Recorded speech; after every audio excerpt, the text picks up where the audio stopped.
Hello students, myself Archana Maiti. Today I will discuss with you an English poem from class 10 English textbook First Flight. The title of the poem is Dust of Snow, written by Robert Frost. Let's know about the poet first. Robert Frost was an American poet who had written simply but insightfully about common or ordinary experiences. In the poem Dust of Snow, he is sharing with us one of his common experiences. Now, let's discuss the title of the poem. The title Dust of Snow means snowfall. Dust of snow means snowfall. As the subject matter of the poem is snowfall, experiencing snowfall on the poet's body, on one's body as well as on the poet's body, which changes his mood from depressive to joyous. So the title Dust of Snow is very much appropriate and significant, as the subject matter is snowfall on one's body, experiencing snowfall on one's body, so the title is very much appropriate. Now let's read the poem. The poem consists two stanzas. Each stanza consists 4 lines. Let's read the poem first. The way a crow shook down on me the dust of snow from a hemlock tree. This is the first stanza. Next, second stanza. Has given my heart a change of mood and saved some part of a day I had rued. Now, let's follow the meaning and explanation of the poem. Meaning and explanation of both the stanzas, stanza 1 and stanza 2. So, before we proceed for the explanation, we have to remember that the poet is in a depressive or sorrowful mood. Now let's follow how an act of snowfall, dusting snow on one's body, can brighten one's day up by changing his mood from depressive to joyous. Now follow the explanation of the poem with word meaning.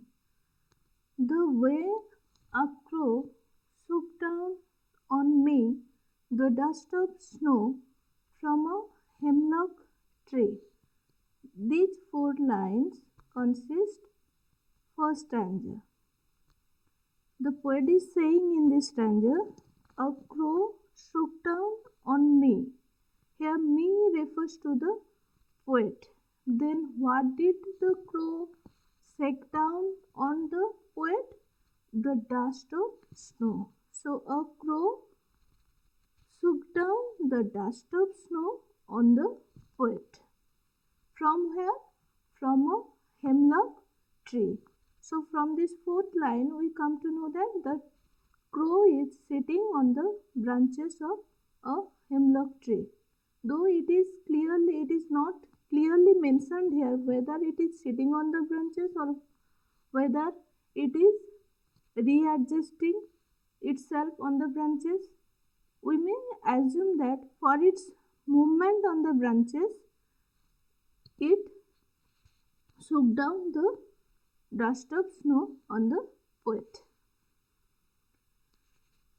So this is the first stanza. So the crow is where? It is on the branches of a hemlock tree. Now what is hemlock tree? Hemlock tree is a poisonous plant with small white flowers. Hemlock tree is a poisonous plant with small white flowers. So what is the subject matter of the first stanza? The crow which is sitting on a hemlock tree, a poisonous plant, shook down the dust of snow on the poet's body. Probably the poet is standing under the hemlock tree. Why the crow dusted snow on him? As the hemlock tree was covered with snow. So for the movements of the crow on the hemlock, the snowfall happens on the poet's body. So this is the first stanza. Next, second stanza. Has given my heart. What has given his heart? What? A change of mood and saved some part. One of a day I had rued. The word rued means held in regret. Now, what has given my heart? Here, my heart refers to the poet's heart. A change. The incident of snowfall on his body, that we come to know from this first stanza, that the incident of snowfall on the poet's body has given my heart means poet's heart, given his heart a change of mood. And what is the effect of it? A change of mood. And saved, and with it the poet is adding here that incident also saved some part of a day I had rued. I had rued means held in regret. Means the poet had spent his day in a regretful or sorrowful mood. So this incident of snowfall on him changed his mood, and it saved some part of a day. Some part of a day means some portion of the day now he can spend in joyous mood. That's why he is saying saved some part. This incident, that means which incident? The incident of snowfall on his body can saved some portion of his day. Why it is saved? Because it is saved from a sorrowful mood, and now the poet can spend the rest of his day in a joyous mood, as the experiencing of snowfall had changed his mood. So this is the subject matter of the poem.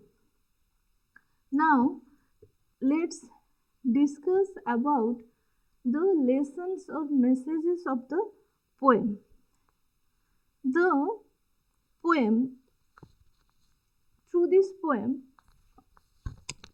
the poet is sharing with us some important messages. So the message of the poem is put into words by the poet, that always a larger significance, a little thing touch a larger thing.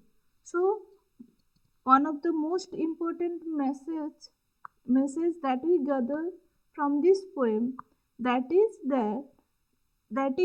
a little thing touch a larger thing. That means the poet's message is that a trivial matter or a petty incident, simple incident can originate, can produce, can touch a larger thing. Here, the incidents of experiencing snowfall on one's body, though this incident is a trivial incident or a quite normal or common experience of all, but it has a larger significance, that it can change one's mood, it can brighten one's day up. So this is one of the most important message of the poem. Next is nature's unimaginable healing power. Next thing the poet wants to highlight through this poem, that is nature's unimaginable healing power. From a bad mood to ill health, there is nothing that can't be cured by nature.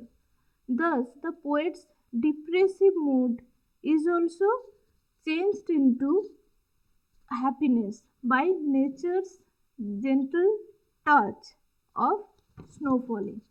So, nature's unimaginable healing power is also expressed by this poem. This poem focuses on the nature's unimaginable healing power. The next, another most important message or lessons that we gather from this poem, that is, creatures those are linked with negative aspects of life can be the bringer of change and happiness.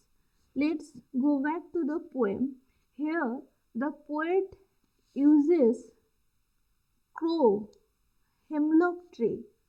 What is crow? All of us know crow represents darkness, ominous. Crow is regarded as ominous thing, or it represents darkness. It is also the indicator of doom and fear.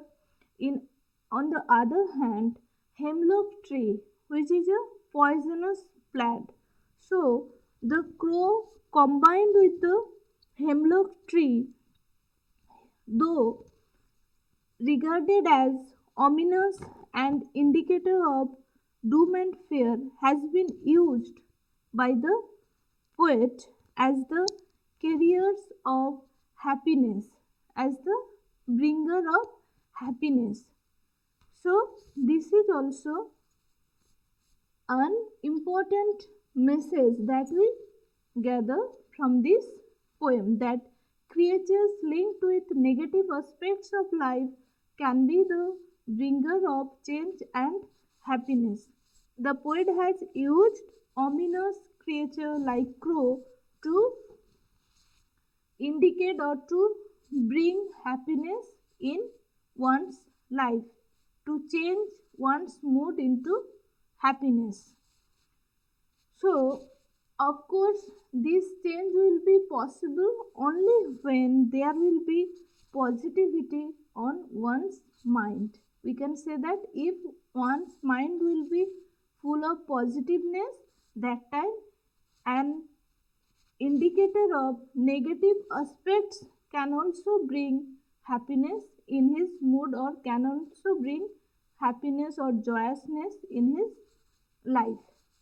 So, this is the subject matter and these are the lessons of the poem. Now, let's discuss the literary devices of the poem. First of all, we have to know about the rhyme scheme. The poem is written in the rhyme scheme of AB, AB, CD, CD. Let's discuss it. The way a crow shook down on me the dust of snow from a hemlock tree. Here in these stanzas, crow rhymes with snow and me rhymes with tree. So we can say here crow A and snow, this is also A, and me B, B. So the rhyme scheme is A, B, A, B. Clear to all? Next, second stanza. Has given my heart a change of mood and saved some part one of a day I had rued. In this stanza, heart rhymes with third line of this stanza, that is part, and mood, the second, this word mood of this second line rhymes with the fourth ending word rude. So hurt rhymes with pot and mood rhymes with rude. So this is C and this is also C. This is D, D, C, D, C, D. So the rhyme scheme of the second stanza is C, D, C, D. A, B, A, B, C, D, C, D. This is the rhyme scheme of this poem. Now, what are the poetic devices used here? There are alliteration, inversion, assonance, enjambment. Now, before the discussion, first of all, we have to know what is alliteration. What is alliteration? Alliteration is the repetition of the same consonant sound in the at the starting of two adjacent words or closely connected words. Now, here follow this line, the third line of the second stanza, that is same color, same highlighted portion, except some. These two words started with the same letter or same sound, we may say same sound, that is saw. So except some. Here there is the repetition of the same sound at the starting of these two closely connected words which are placed side by side. So this is the use of alliteration. Next is inversion. What is inversion? When the structure of a sentence is changed to create rhymes. What is the structure of the sentence? We know subject, verb, object. If there will be any change of it to create rhyme, that will be called, or that type of poetic device, literary device will be called inversion. So what is inversion? Let's explain. In this first stanza of the poem, the poet is saying, the way a crow shook down on me the dust of snow from a hemlock tree. This whole portion, there is the use of inversion. The proper structure of this stanza should be this way. The way a crow shook down the dust of snow from a hemlock tree on me. Rather, to match the rhyme, to create rhyme, the poet has used this way, that the way a crow shook down on me the dust of snow from a hemlock tree. So, as there is the change of structure, there is the change in the structure to create rhyme. So, this is the example of inversion. Next is assonance. What is assonance? Look at this same color highlighted portion, that is shook down on me. Let's know first what is assonance. The repetition of a vowel sound throughout a line is called assonance. Can you guess that? What is the repeating vowel sound here? Which vowel sound is repeated in these lines or through these words of the line? That is O. The vowel sound O is repeated here. So, shook, down and on. These three side by side words, in these three side by side words or three closely connected words, there is the repetition of the same vowel sound O. So, this is the example of assonance, or this is the use of assonance. Next is enjambment. Let's know what is enjambment. When the same sentence continued in the next line, or we may say in the next stanza, as we will see in this present poem, without the use of any punctuation marks, it is called enjambment. It has been used throughout this poem. Why? Now, follow it, mark it that there is the only one punctuation mark in the whole poem, that is full stop at the end of the last line. Otherwise, there is no punctuation marks we can see here. The same sentence is continuous to the next line, and of course in the next stanzas also. So, in the whole poem, there is only one punctuation marks at the end of the last line, that is full stop. So, this is the example of enjambment. This is the use of enjambment. That's all. I hope you like this video. Thank you for watching this. Thank you once again.